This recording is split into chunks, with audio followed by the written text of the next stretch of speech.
ከሜይ 12 እስከ 15 ድረስ በመዲናችን በአዲስ አበባ የጂኦ ፓርኮችና ጂኦ ቱሪዝም ለዘላቂ ልማት ያላቸውን ፋይዳ ለማጉላት ግንዛቤ ለመስጠት እንደዚሁም ደግሞ ቀጠናዊ ትስስርንም ለማጠናከር በዚህ ርዕሰ ጉዳይ ዙሪያ ዓላማው ያደረገ ቀጠናዊ መድረክ ይካሄዳል። ይሄ ወርክሾፕ እንግዲህ መሪ መልእክቱ promoting UNESCO global geoparks and geotourism as drivers of sustainable development in Eastern Africa የሚል መሪ ሐሳብን የያዘ ነው። የመድረክ እንግዲህ የተዘጋጀው በቱሪዝም ሚኒስቴርና በዩኔስኮ ትብብር ነው። ዩኔስኮ ከሚታወቁት ሰው ሰራሽና ተፈጥሯዊ ሀብቶችን የመመዝገብ የመለየት እንዲጠበቁም ደግሞ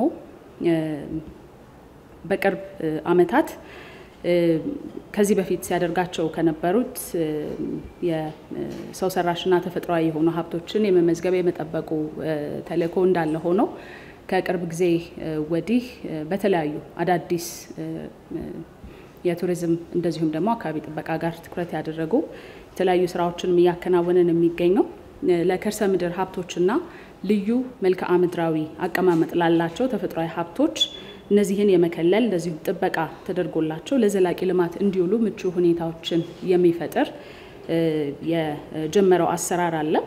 ይሄ እንግዲህ አሰራሩ ግሎባል ጂኦ ፓርክስ በሚል ስያሜ የሚጠራ ነው። የተለያዩ ሀገራት ውስጥ የሚገኙ አስደናቂ ይዞታ ያላቸው አስደናቂ ተፈጥሯዊ ባህሪ ያላቸው የጂኦሎጂ ሀብቶችን የመለየት ለነሱ ዕውቅናን የመስጠት እንደዚሁም ደግሞ ዕውቅናን ሰጥቶም እንዲጠበቁ ለአካባቢው ነዋሪ ጥቅም እንዲሰጡ ማድረግ እንዲለሙ ማድረግ ዓላማው ያደረገ ስራ ነው። እስካሁን ድረስ በ50 ሀገራት 229 የሚሆኑ ግሎባል ጂኦ ፓርክ ተብለው ተለይተው በዩኔስኮ ተመዝግበዋል። ይሄንን ስራ ከጀመረበት ጊዜ ወዲህ ማለት ነው። ከነዚህ ውስጥ በአፍሪካ ውስጥ የሚገኙት ግን 2 ጂኦ ፓርክ ብቻ ናቸው።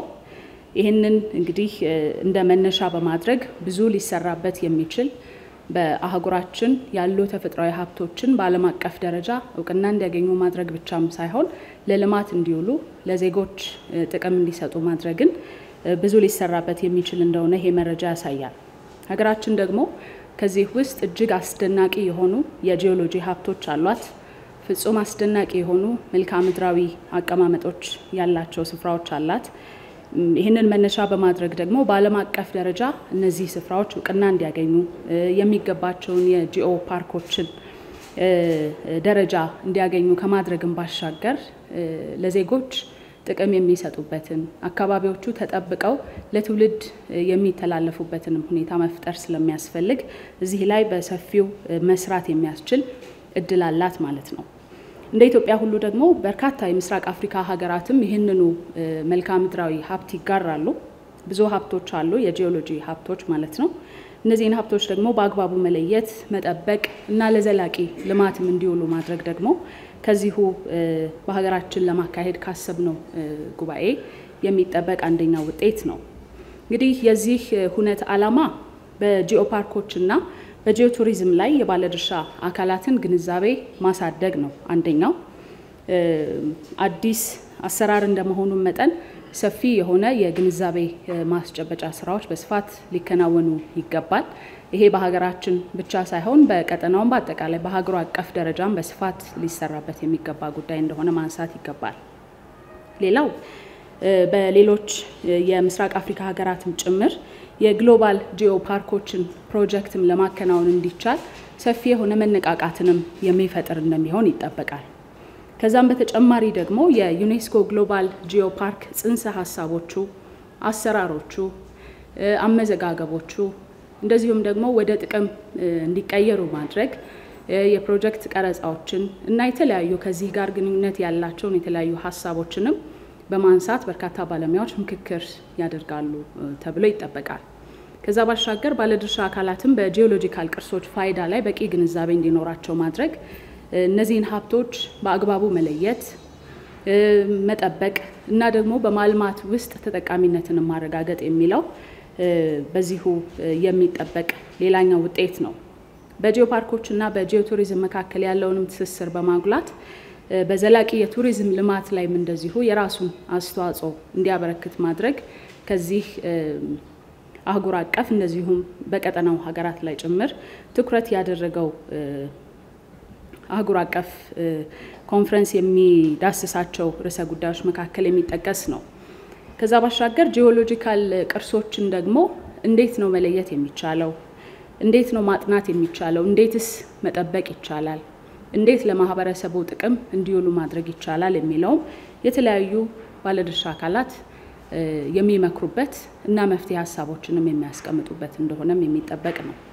የግሎባል ጂኦፓርክስ ደረጃ የሚለዩ ደግሞ ስፍራዎችን ወደ ፕሮጀክት ቀይሮ ለመስራት ደግሞ በምን አይነት መልኩ ነው ይሄንን ተግባራዊ ማድረግ የሚቻለው የሚለው ከዚሁ ኮንፈረንስ የሚጠበቅ ሌላኛው ውጤት ነው። እንግዲህ ወደ ሁነቱ የተወሰኑ መረጃዎችን ለመመልከት በዚህ መድረክ ላይ የከፍተኛ የሚኒስትሮች ፎረም ይኖራል። በዚህ ፎረም ላይ ከ10 ሀገራት እና ከዛ በላይ የሚመጡ የዘርፉ ኤክስፐርቶች፣ ከፍተኛ የሥራ ኃላፊዎች የሚታደሙ ይሆናል። ከዛ ባሻገር ከሀገር ውስጥ እንደዚሁም ከዓለም አቀፍ ድርጅት ተወካዮችን ጨምሮ ከፌደራል ተቋማት እዚሁ በሀገራችን የሚገኙና ከዚሁ ርዕሰ ጉዳይ ጋር ተያያዥነት ያላቸው ተልእኮ ይዘው የሚሰሩ የተለያዩ ተቋማት አሉ። ከነሱ ከፍተኛ የሥራ ኃላፊዎች፣ የክልል የቱሪዝም መዋቅር አካላት እና ከፍተኛ የሥራ ኃላፊዎች ከዩኒቨርሲቲዎች ከፍተኛ የሆነ በዚህ ጉዳይ ላይ ምርምር ጥናት እያካሄዱ የሚገኙ ዩኒቨርሲቲዎች አሉ። ከነሱም እንደዚሁ ተወካዮች ኖረው በዚህ ኮንፈረንስ ላይ ተሳታፊ እንዲሆኑ ይጠበቃል። በዚህ ርዕሰ ጉዳይ ላይ ደግሞ የሚሰሩ የተለያዩ ዘርፍ ማህበራት አሉ።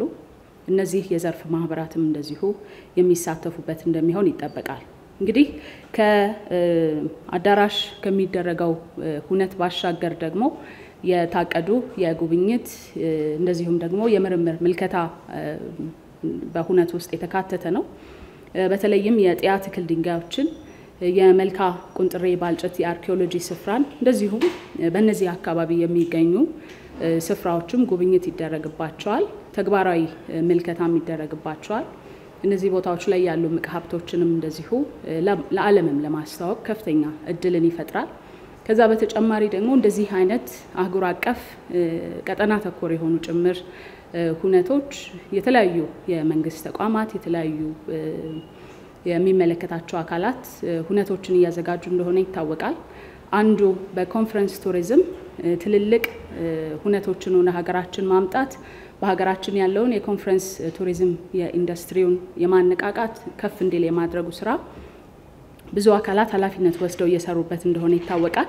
በቱሪዝም ሚኒስቴርም በኩል ይሄው ስራ በቀጥታ እንደዚሁም ደግሞ በተዘዋዋሪ በተለያዩ መልኩ እነዚሁ ሀገራችን ላይ የተካሄዱ የሚገኙ ሁነቶች ላይ ተሳታፊ ነን እንደ ተቋም። በተጨማሪም ደግሞ እንደዚህ አይነት ሁነቶችንም የማዘጋጀት ኃላፊነት ስላለበት ያንኑ ለማሳካት ያለመ ሁነት ነው ማለት ነው።